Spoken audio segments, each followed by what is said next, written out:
It's a crisp spring day in California in 1976. Somewhere in the distance, you hear the faint buzz of people working in a garage. Something is happening that will change the world forever. The creation of Apple. And then suddenly, you wake up there from a dream, armed with $10,000 in cash to invest in the startup of the then 21-year-old Steve Jobs. The story begins with two young heroes.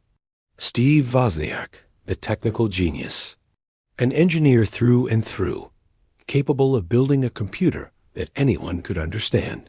And Steve Jobs, not a programmer, not an engineer, but a visionary.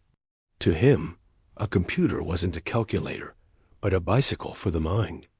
In 1976, they start Apple. The Apple I is a circuit board for hobbyists. The Apple II will be a global success, the Macintosh an icon. But their path is turbulent. Jobs, brilliant yet impossible as a leader, is ousted from his own company in 1985. He founds Next, buys Pixar, and only returns in 1997. By then, Apple is on the brink of death. And thanks to that return, the greatest comeback in business history unfolds. The iMac, iPod, iPhone, and iPad are products that will rewrite entire industries. And ultimately, Apple will be the first company to surpass a $3 trillion market cap. But when should we invest? We have the luxury of perfect timing. We could join at Apple's stock market debut in 1980, respectable but boring. We could wait for the iPhone in 2007. Smart, but the biggest wave has already passed. No, we're looking for moments of maximum impact. And there are two. The first moment, the garage. In 1976, Jobs and Wozniak have an order for 50 Apple I computers, but no money to buy parts. They need $15,000. You place the $10,000 on the table, not as a loan, but as equity, in exchange for 10% of Apple Computer. An absurd demand, but maybe Jobs respects your boldness. And just like that, you become a silent co-founder. The second moment, 1997. Apple is bleeding. The stock has collapsed. People think this will be the end of Apple, but we know better. Jobs is back.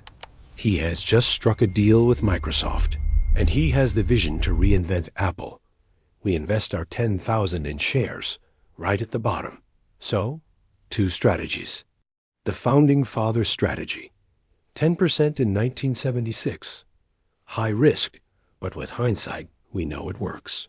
We hold never sell too early, and by 2025 our stake is worth $300 billion. A fortune. Or the smart opportunist strategy. Entering in 1997. Lower risk, no involvement, no friction. We buy low, wait patiently, and our investment grows to nearly $3 million. Still life-changing, but without the burden of an empire. And there you stand, within your hand, $10,000 in cash. Do you choose the garage gamble, the role of silent co-founder, and a fortune that makes history? Or do you take the calculated bet, the perfect moment, and a comfortable fortune without the headaches? Personally, I would just buy a few shares during Apple's stock market debut. No stress. But what would you do?